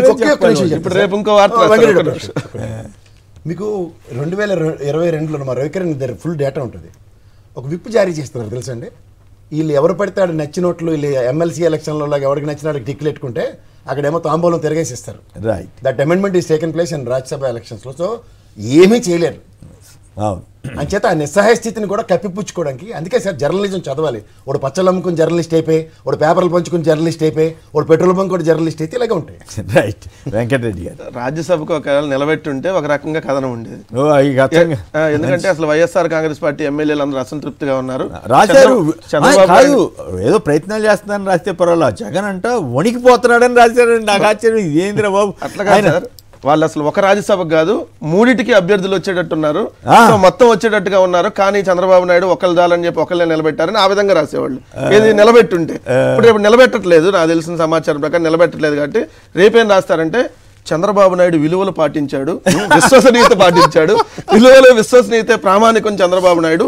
అలా పక్క పార్టీలో ఎమ్మెల్యేలు మనం కొనుగోలు చేసి పక్క పార్టీలో ఎమ్మెల్యేలు మన వైపు వస్తానన్నా మనకు బలం లేనప్పుడు మనం నిలబెట్టకూడదు, అది మన సిద్ధాంతం అని చెప్పి ఈ విధంగా రాస్తారు రేపు. ఎందుకంటే ఏదైనా రాయడానికి వాళ్ళు సమర్థులు. ఎందుకంటే ఎంతకంటే దిగజారన్న ప్రతిసారి దిగజారుతూనే రాస్తారు. వాళ్ళ దిగజారు వార్తలకు అది రాస్తున్నారు. 2 పొత్తులకు సంబంధించి సార్ నేను పాత పేపర్లో చూసా. ఫస్ట్ చంద్రబాబు నాయుడు గారు అమిత్ షా గారిని అంతకుముందు ఒకసారి కలిశారు 2023లో జూన్ నెలలో. 2023 జూన్లో కలిసినప్పుడు బాబుకు బీజేపీ స్నేహహస్తం, తెలంగాణలో ఆంధ్రజ్యోతిలో వచ్చింది సార్ పైన ఫస్ట్ పేజ్లో. తెలంగాణలో సహకారం కోరిన అమిత్ షా, ఢిల్లీలో సుమారు గంట పాటు చర్చలో, సమావేశంలో పాల్గొన్న నడ్డా. ఏపీ రాజకీయ పరిణామాలపై కూడా ప్రభావం చూపుతుంది. ఏది తెలంగాణ ఎన్నికల గురించి మాట్లాడి మళ్ళీ ఫోటో వేశారంటే సార్, ఫైల్ ఫోటో. ఆ రోజు కలిసిన ఫోటో కూడా ఇలా ఫైల్ ఫోటో వేశారు. రాసినాక మొన్న అమిత్ షాతో లోకేష్ భేటీ తర్వాత జరిగింది. అమిత్ షాతో లోకేష్ భేటీ జరిగినాక అదే కేసు గురించి దాంట్లో 5 రాష్ట్రాల అసెంబ్లీ ఎన్నికల నేపథ్యంలో తీరిక లేకుండా అమిత్ షా ఉన్నప్పటికీ రాత్రి పొద్దుపోయినా లోకేష్ చెప్పిన వివరాలను అమిత్ షా శ్రద్ధగా విన్నారు. చంద్రబాబు పైన లోకేష్ పైన ఎన్ని కేసులు పెట్టారో అడిగి తెలుసుకున్నారు. చంద్రబాబు ఆరోగ్యం గురించి కూడా వాకప్ చేశారు. 73 ఏళ్ల వయసులో ఉన్న వ్యక్తిని ఇలా ఇబ్బంది పెట్టడం సరికాదని అభిప్రాయపడ్డారు. అక్కడితో ఆగలేదు, మీరు ఏ బెంచ్కి వెళ్ళింది సుప్రీంకోర్టులో తర్వాత రాశారు. ఇది ఏ జడ్జి చూస్తున్నాడని చెప్పి రాశారు. ఇప్పుడు నిన్న చంద్రబాబు నాయుడుకి అమిత్ షా గారు ఫోన్ చేసి రమ్మన్నారు అన్నట్టుగా రాశారు. సరే ఆయన రమ్మన్నాక అసలు ఇప్పుడు వరకు ఫోటో రాలా. నువ్వు వెళ్ళి అమిత్ షా గారిని కలిసావా, అమిత్ షా పిఏని కలిసావా, అమిత్ షా అటెండర్ని కలిసావా, కలిసి ఎవరికన్నా ఇది ఇచ్చొచ్చావా? ఎందుకంటే ఇప్పుడు ఆఫీస్కి వెళ్తే ఇప్పుడు సీఎంఓకి వెళ్తారు సార్, సీఎం గారిని కలవాలని ఉండదుగా. ఎవరో అక్కడ అధికారులు ఎవరో ఒకరు హోమ్ మినిస్టర్ ఆఫీస్కి వెళ్తే హోమ్ మినిస్టర్ గారిని కలిసారని ఉండదుగా. ఎవరైనా కలిసి కలవడం మీద డౌట్ ఉందా? నాకైతే డౌట్. ఎందుకంటే చంద్రబాబు నాయుడు గారు పబ్లిసిటీ పిచ్చి సార్. నిజంగా కలిసి ఆ ఫోటోలు వచ్చి ఉంటే ఈ పాటికి ఎంత రచ్చ చేసేవాళ్ళు. వాళ్ళు షేక్ హ్యాండ్ ఇస్తేనే షేక్ అయిపోయిందని రాసినప్పుడు కలిసి కూర్చొని టీ తాగితే భూకంపం వచ్చింది తాడేపల్లి అని రాసేవాళ్ళు కదా. రైట్. రాజశేఖర్ గారు, వెస్ట్ గోదావరి, చెప్పండి, ఈ పొత్తుల వ్యవహారం ఎంతవరకు వచ్చింది? తెలుగుదేశం ఎందుకు మాట్లాడలేకపోతుంది? ఈనాడు రామోజీరావు గారు అలాగే ఆంధ్రజ్యోతి రాధాకృష్ణ ఈ పాటి కొండెక్కి గంతులేసేవాళ్ళు కదా, ఎందుకు గంతులేయట్లేదు? అందరికీ నమస్కారం అండి. నమస్కారం. ఇప్పుడు చంద్రబాబు గారికి శాపగ్రస్తుడండి చంద్రబాబు నాయుడు. శాపగ్రస్తుడా? అంటే నిజం మాట్లాడితే తల 1000 రెక్కలు వద్దని శాపం ఉందండి ఆయనకి. ఆ శాపం లేకపోతే నిజం చెప్పేవాడేమో. ఆ శాపం పేపర్ వాళ్ళకి ఎలాగొచ్చింది? పేపర్లు కూడా ఆయన బ్రోకర్లు కదండి వీళ్ళు. తర్వాత అండి కారుమూరి వెంకటరెడ్డి గారితో మాట్లాడాలి సార్ ఒక్క నిమిషం. ఈ సబ్జెక్టే మాట్లాడి, నీకు వేరే సబ్జెక్ట్ అంటే మళ్ళీ ఇంకోసారి డిబేట్. ఇది వేరే సబ్జెక్ట్ అంటే మరి దొరకట్లేదు సార్, మాట్లాడదామండి. అయితే ఆయన నంబర్ ఇస్తారు, తీసుకుని మాట్లాడండి. రైట్. ఏం లేదండి, ఒక్క సెకండ్ సార్, నాకు ఒక అవసరం సెకండ్ అండి. ఇప్పుడు 10 రోజులు, వారం 10 రోజుల క్రితం డిబేట్ లో ఉన్నారండి, 10 TV డిబేట్ లో ఉన్నారు ఆయన. హలో, కారుమూరి వెంకటరెడ్డి గారు సబ్జెక్ట్ తో మాట్లాడతారండి. ఆయన నాకు చాలా ఇష్టం. ఆయన అంటే ఇప్పుడు ఒకడు జనసేన ప్రతినిధి ఒకడు ఎరా అంటున్నారండి. ఆయన ఎంత సభ్యతగా ఏమండి అంటుంటే ఆ లఫూటి గారిని నేనైతే చెప్తాను. రైట్. తప్పు మీరు అనవసరంగా విషయాల్లోకి వెళ్ళదు. ఏడుకొండలు గారు, ఉండవల్లి. ఏడుకొండలు గారు, నమస్తే అండి. కేసీఆర్ గారు, మీకు ప్యానల్ ఉన్న పెద్దలకి నమస్కారం. ఒకటి సార్, ఇప్పుడు జనసేన టీడీపీ పొత్తు అంటున్నారు కదా, బీజేపీ పొత్తు ఏదైనా చంద్రబాబు నాయుడుతోనే పొత్తుతో ఉంటాడండి. బీజేపీ జోలికి పోడండి. నేను పవన్ కళ్యాణ్ గారు ఇప్పుడు జనసేన బీజేపీని వదిలేస్తుందా? ఇప్పుడు లేచిపోయి వచ్చాడు, అప్పుడు అఫీషియల్ గా వదిలేస్తారా అనేది నా ప్రశ్న. ఒక మాట సార్ నేను చెప్పేది కొద్దిగా ఇది జరిగింది ఏంటంటే, నేను పవన్ కళ్యాణ్ కమ్యూనిటీకి సంబంధించిన వాడిని. పవన్ కళ్యాణ్ ని వాడుకుని మన అరటి పండు తొక్కలాగా పక్కన పారేసేవాళ్ళే కానీ పవన్ కళ్యాణ్ పైకి రానివ్వరండి వీళ్ళు. రెండోది ఏంటంటే, ఈ బీజేపీ వాళ్ళతో పొత్తు అని చెప్పాలంటే జనసేన బీజేపీ దగ్గరికి వెళ్ళినా చంద్రబాబు నాయుడిని బీజేపీ వాళ్ళు రానివ్వరు. కాబట్టి ఈ పవన్ కళ్యాణ్ అర్థం పెట్టుకుంటున్నాడు. ఎప్పుడైతే బీజేపీ వాళ్ళు ఓకే అన్నారో పవన్ కళ్యాణ్ పక్కకు దోచేస్తారండి. అంతేనా? అంతేనండి. పవన్ కళ్యాణ్ నువ్వు గెలిచిన తర్వాత ఎన్ని మాట్లాడినారండి. అవును. ఇప్పుడు ఇంకొక విషయం అండి, బాలకృష్ణ గారు ఏమన్నారు, అలగా జనం నా కొడుకులు అన్నారు. అవును. మరి ఐదు కాదు, మీరంతా ఫీల్ అవుతున్నారు, జన సైనికులు ఫీల్ అవుతున్నారు. అసలు ఫీల్ అవ్వాల్సిన పవన్ కళ్యాణే ఫీల్ అవ్వట్లేదు కదా. తల్లినే తిట్టారన్నాడు, మళ్ళీ వెళ్ళి వాటేసుకుంటున్నాడు కదా. మనం ఏం చేస్తాం దానికి? ఒక మాట అండి, జనసేనకు కార్యకర్తలు వాళ్ళు ఓటేసిన టీడీపీకి ఓటేసిన వాళ్ళు మాత్రం జన సైనికులు కానివ్వండి, కాపు కమ్యూనిటీలో వేసినా కూడా బాలకృష్ణ అన్న పదాలు వాళ్ళకి వర్తిస్తాయండి. అలాగా జనం కాబట్టే ఓట్లు వేశారు టీడీపీకి అని పాయింట్ వస్తుంది అక్కడ. ఇదేదో కొత్త ఆర్గ్యుమెంట్ బాగానే ఉంది అట్లయితే. రైట్. రవికిరణ్ గారు చెప్పండి, ఏమిటి చంద్రబాబు గారిని అసలు మాట్లాడనీయకుండా చేసేసారు మీరు? అది వారం రోజులు అయిపోయింది, అసలు ఏం జరుగుతుందో చెప్పనివ్వట్లేదు. ఈలోపేమో 4-2-1 అని ఒక తీరి, సీఎం పోస్ట్ అని ఒక తీరి, అసలు విభజన హామీలు మాట్లాడొద్దని ఒక తీరి, ఇవన్నీ ఏమిటి? చంద్రబాబు గారిని ఉక్కిరి బిక్కిరి చేస్తున్నారంట మీరు. నోరు మెదపకుండా ఏం చేశారు కేసీఆర్ గారు? ఇప్పుడు మనం చూస్తున్నాం వారం రోజుల నుంచి నిజంగానే. నిన్నే చంద్రబాబు నాయుడు గారు బయటకు వచ్చారు. అయితే అచ్చెన్నాయుడు గారు ఆ మధ్య కలిసిన మరుసటి రోజు అడిగితే ఎందుకు వెళ్ళారో నాకు తెలియదు, తర్వాత అయితే మీటింగ్ పెడతారు, మీటింగ్ మరి నిన్న ఆయన మీటింగ్ లో కూడా చెప్పండి అధ్యక్షులు నిన్న వాళ్ళ అధ్యక్షులు వారు కూడా మీటింగ్ లో ఉన్నట్టయితే నాకైతే పేరైతే వినలేదు మరి నేను. సో పాపం అధ్యక్షులు వారు అచ్చెన్నాయుడు గారు లేరు. అలాగే బుచ్చే చౌదరి గారు ఏమన్నారు, అబ్బాయి ఇది పొత్తుల గురించి చర్చ కాదన్నారు. సో ఇప్పుడు కలిసిన మాట వాస్తవం, కలవలేదంటాకి కరెక్ట్ కాదు. ఎందుకంటే అమిత్ షా గారు కూడా గ్లోబల్ బిజినెస్ సమిట్ లో కూడా చంద్రబాబు నాయుడు గారు వచ్చి కలిశారు, లేదా జగన్మోహన్ రెడ్డి గారు కలిశారు. ఏంటి పరిస్థితి అంటే రానున్న రోజులు స్పష్టత వస్తారు అన్నారు. సో ఆయన కలవలేదు అనలేదు కాబట్టి కలిశారు. అది ఏ విషయం మీద కలిశారు, ఎందుకు కలిశారు అన్నది మాత్రం తెలియదు మనకి ఏ విషయం. ఎందుకంటే బుచ్చే చౌదరి గారు సీనియర్ నాయకుడు, ఆయన స్పష్టంగా చెప్తాడు పొత్తుల విషయం కాదని. ఆయన చిన్న వ్యక్తి కాదు కదా, తెలుగుదేశం పార్టీలో 5 దశాబ్దాలుగా ఉన్న వ్యక్తి. ఆయన అది కాదంటున్నారు. ఏంటన్నది మనకైతే తెలియదు. అంటే కేసుల కోసమే కలిసి ఉంటాడు. జూన్ 2000 కాదు కేసుల కోసమే కలిసి ఉంటాడా? ఇప్పుడు కేఎస్ ప్రసాద్ గారు చెప్తున్నారు. నేను అలా ఏమో అనుకోనండి. ఇది కేసుల కోసం ముఖ్యమంత్రి గారు కలుస్తారు, చాలా మంది కలుస్తారు, అన్ని రాష్ట్రాలు ముఖ్యమంత్రులు కలుస్తున్నారు, అన్ని రాష్ట్రాల ప్రతిపక్ష నాయకులు కలుస్తుంటారు. ఇది కేసులు కూడా కేసులు సింగిల్ పొత్తులు కాకపోతే ఆయనకి చుట్టరికం ఉందా? పొత్తులు కాదు కేసులు కాకపోతే అమిత్ షా గారు నేను బంధువులా చంద్రబాబు గారు? ఆ విషయం తెలవాలి. బయటగా వాళ్ళు చెప్తే కానీ తెలియదు, కానీ తెలుసు కానీ మనకి మీ వైపున తెలియాలి కదా.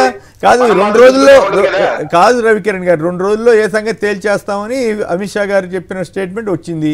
2 రోజులు ఏంటి, ఈ 4 రోజులైంది ఈయన మాట్లాడట్లా, వారం రోజులైంది చంద్రబాబు గారికి నోరు విప్పే పరిస్థితి లేకుండా చేశారు. సో ఈ మొత్తం మీరు చంద్రబాబు గారిని మీ గుప్పిట్లో తీసుకున్నారనేది ఒక టాక్. 2 రోజులు అన్నది అవాస్తవం అండి. మీరు కావాలంటే పీసీఆర్ అడగండి, ప్లే చేయమనండి. నావికా గారు ఆ యొక్క సమిట్ లో అడిగింది ఏంటంటే ఆ ఎన్డీఏ కుటుంబ బడారాయన ఈ రూపంలో మీరు జగన్మోహన్ రెడ్డి గారు వచ్చి కలిశారు, చంద్రబాబు నాయుడు గారికి వచ్చారు ఆంధ్రప్రదేశ్ నుంచి, వహాబీ ఆఫ్ ఎన్డీఏ బడారాయక అక్కడ కూడా పెంచుతున్నారని అడిగితే ఆయన అన్ని విషయాలు ఈ వేదిక మీద చెప్పడం రానున్న రోజుల్లో స్పష్టత ఇస్తా అన్నారు. రానున్న రోజుల్లో అన్నారు కానీ 2 రోజులు 4 రోజులు అల్లది కేఎస్ఆర్ గారు. తెలియదు కేఎస్ఆర్ గారు ఎన్నాళ్ళు నడుపుతారు, ఏంటిదండి ఎన్నాళ్ళు అట్లా ఏం తేల్చకుండా బీజేపీ అమిత్ షా గారు కానీ వీళ్ళు వ్యవహరిస్తారు అన్నది నా ప్రశ్న. సో మేము చెప్పేది ఏంటంటే భారతీయ జనతా పార్టీ రాష్ట్ర శాఖ మేము స్పష్టంగా ముందుగా 175 స్థానాలు 25 పార్లమెంట్ స్థానాలు మేము సన్నద్ధ అవుతున్నాం. అన్ని స్థానాలు పూర్తి చేయడానికి మేము సిద్ధంగా ఉన్నాం. ఆశావాహు లిస్ట్ కూడా తీసుకున్నాం. అలాగే పల్లెపూరి జనసేన లేచిపోయినట్టేనా? కాదు జనసేన లేచిపోయినట్లు మీరు కన్ఫర్మ్ అయిపోయారా? లేచిపోయి అక్కడికి కాపురం పెట్టేసినట్టు సార్ మేము ఒక రాజకీయ పక్షంగా రాష్ట్రంలో ఉన్నటువంటి 46,163 పోలింగ్ బూత్లో మేము సన్నద్ధం కావటం మా యొక్క కర్తవ్యం, మా యొక్క అధికారం. మేము అన్ని పోలింగ్ బూత్ లో మేము సన్నద్ధంగా ఉంటాం. అన్ని పోలింగ్ బూత్ లో పార్టీ సో ఫైనల్ గా క్లోజ్ చేయాలి, టైం అయిపోయింది.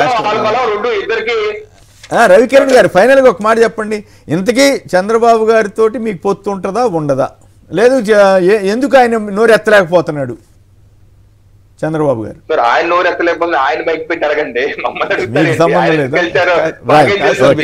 మాకేంటి సంబంధం? ఆయన పొత్తు ఉండుతో లేదో అనేది ఎప్పుడన్నా టీడీపీతో పొత్తు కావాలని కోరుకున్నావా? అయ్యో ఎప్పుడు అంటుంది జనసేన మా మిత్రపక్షం అన్నాం. అయ్యో మీ సుజనా చౌదరి జనసేన మీతోనే ఉంది, బట్ కాపురం తెలుగుదేశంతో చేస్తుంది, అంతే తేడా. అందుకే సరదాగా లేచిపోయింది. జనసేన మీతోనే ఉంది, కాకపోతే మీతో విడాకులు తీసుకోవాలా, బట్ కాపురం వేరే కాపురం పెట్టింది తెలుగుదేశంతో. రైట్, అంతే కదా. రైట్. కేఎస్ ప్రసాద్ గారు, కారుమూరి వెంకటరెడ్డి గారు, పెద్దిరెడ్డి రవికిరణ్ గారు, అందరికి కూడా ధన్యవాదాలు. ఇది నేటి వార్తా విశ్లేషణ కార్యక్రమం. నమస్కారం.